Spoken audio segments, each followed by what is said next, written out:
بسم اللہ الرحمن الرحیم. ناظرین، پروگرام کرنٹ افیئر کے ساتھ آپ کا میزبان سید آصف علی حمدانی حاضر خدمت ہے. ناظرین، جیسا کہ آپ کے علم میں ہے کہ پاکستان کے اندر آئے روز مہنگائی کا طوفان، جرائم کا طوفان، ہر طرف سے ایک نا امیدی اور مایوسی کا جو وہ تسلسل جو ہے وہ تیزی سے بڑھ رہا ہے.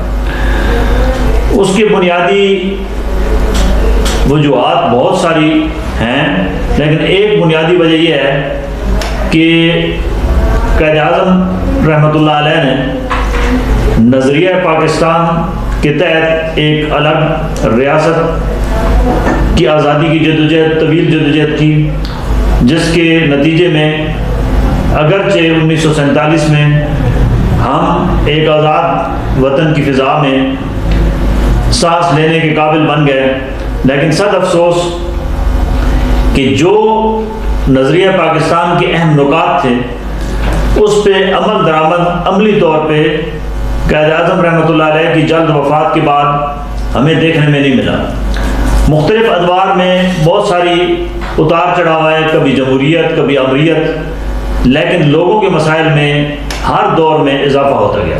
اور اب تو نوبت یہاں تک آ چکی ہے، بے حسی اور بے کسی کا یہ عالم ہے کہ اب مہنگائی صبح اٹھیں تو کہاں سے کہاں پہنچ چکی ہوتی ہے، لیکن کسی کو کوئی پرواہ نہیں ہے. آج اس سلسلے میں کہ پاکستان کے اندر لوگوں کو جلد انصاف اور مساوی حقوق کیسے مل سکتے ہیں اور ایک کامن مین کی زندگی کے اندر تبدیلی کیسے آ سکتی ہے، ہم نے مدعو کیا ہے تحریک انقلاب پاکستان کے چیئرمین جناب چودھری عقیل عباس صاحب کو، کیونکہ وہ کافی تجربہ رکھتے ہیں ان تمام چیزوں کے اوپر، ان کی ہر وقت نظر بھی ہے.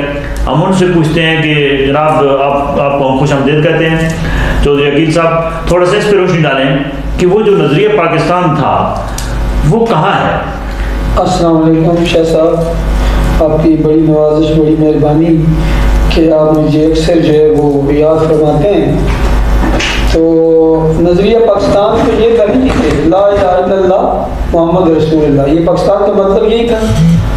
تو اب مطلب کی اب اس مطلب کی بات کریں تو وہ تو کوئی رائج ہی نہیں ہوا، نہ شریعت رائج ہوئی ہے، نہ پاکستان میں کبھی اسلام کی بات ہوئی ہے. جتنا بھی یہ سیکولر طاقتیں تھیں جو انگریز ہمیں جو قانون دے کے جس میں کتنی پیچیدگیاں ہیں، تو اسلام نام کی تو انہوں نے، میں سمجھتا ہوں کہ بس نعرہ ہی لگایا ہے، عمل درآمد اس پہ نہیں ہوا.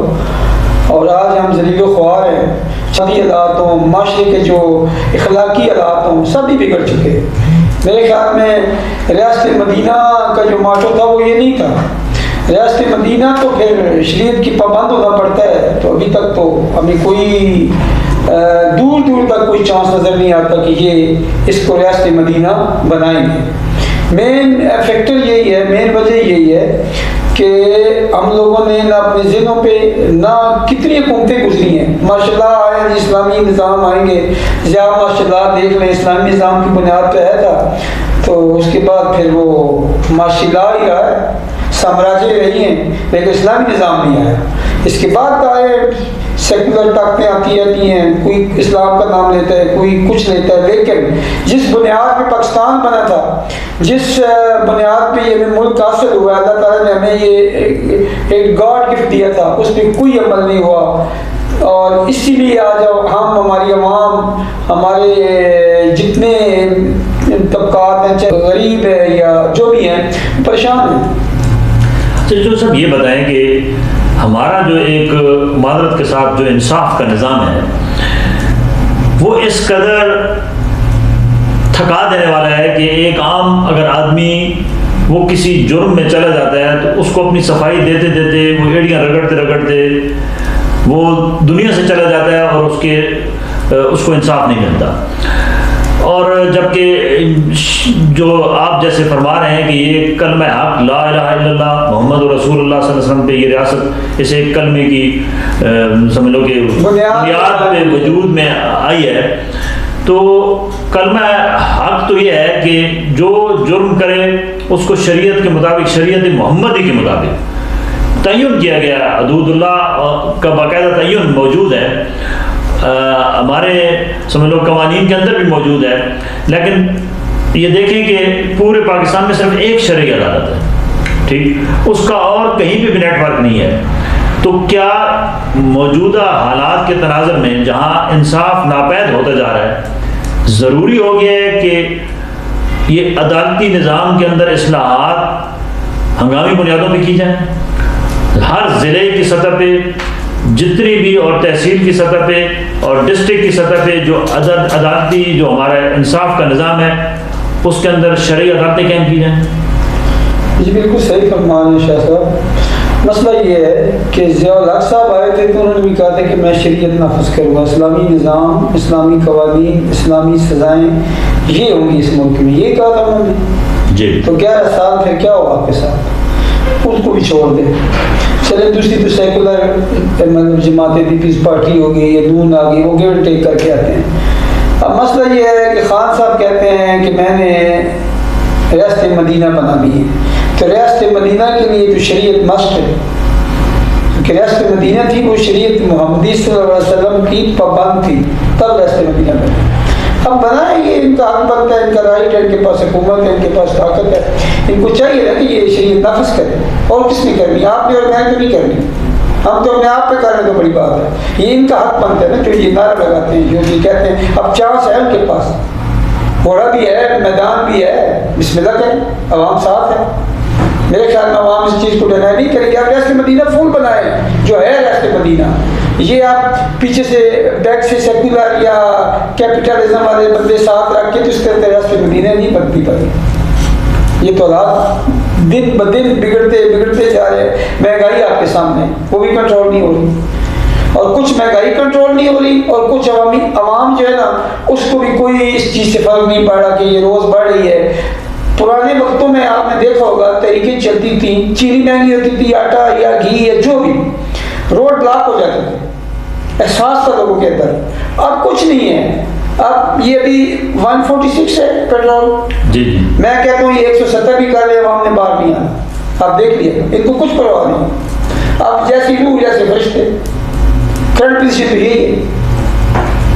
اچھا یہ بتائیں چودھری صاحب کہ گورنمنٹ کہتی ہے ہم نے قرض کے اوپر قرض لیا ہے اور پھر اس کی قسطیں ادا کرنا مشکل ہو رہی ہیں، ہمارے سورسز کم ہیں، تو کیا یہ ریاست مدینہ کا جو تصور ہے اس میں کوئی سودی نظام کا بھی کنسیپٹ ہے؟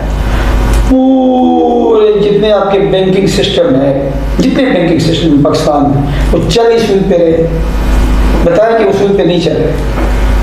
اب مجھے بتائیں کہ جب پورا بینکنگ سسٹم ہی آپ کا سود پہ، تو کیسے کہہ سکتے ہیں کہ سودی نظام نہیں؟ یہی تو ہماری بیڈ لاک ہے۔ شریعت ہوگی، مکمل شریعت ہوگی تو سود ختم ہوگا نا، یہی تو یہ کہتے ہیں ہم نے۔ اب مجھے بتائیں کہ قرضے کتنے چڑھ گئے، آپ مجھے بتا دیں، آپ فگر بتائیں کہ کتنے اب اس سے پچھلی حکومتوں سے کتنے آگے نکل گئے ہیں۔ یہ جو ہمارے اپنا برڈن ہمارے پہ پڑ رہا ہے، حکومتوں پہ پڑ رہا ہے، یہ 11 گنا پڑ گیا۔ ٹھیک ہو گیا جی؟ آپ بتائیں کہ یہ انہوں نے سروائیول کیا کیا ہے؟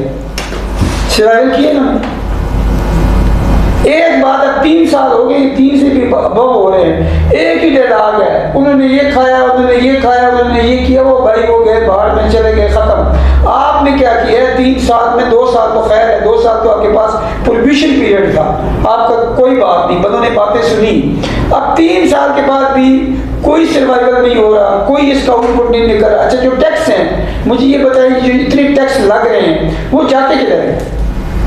اس کا کوئی آگے رستہ، کوئی جگہ، کوئی اپڈیٹ، اس کا چیک اینڈ بیلنس ہے؟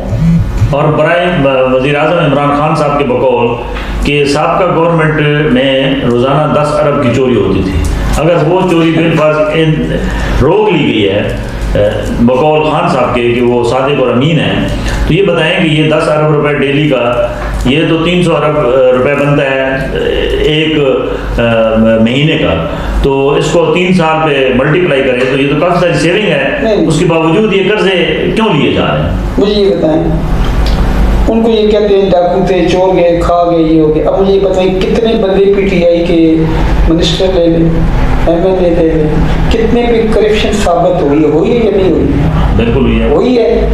وہ پھر کیا ہے، ان کے ساتھ کیوں ایکشن نہیں لیا جاتا؟ ان کو باہر بھیج دیا جاتا ہے، پھر آ جاتے ہیں، پھر وہ یہ ہو جاتا ہے، وہ ہو جاتا ہے، اس کو آئیں بائیں شائیں کر دیتے ہیں، کیونکہ چلتا ہے یہ ملک کیسے ہی ہے، چلتا ہے اس میں.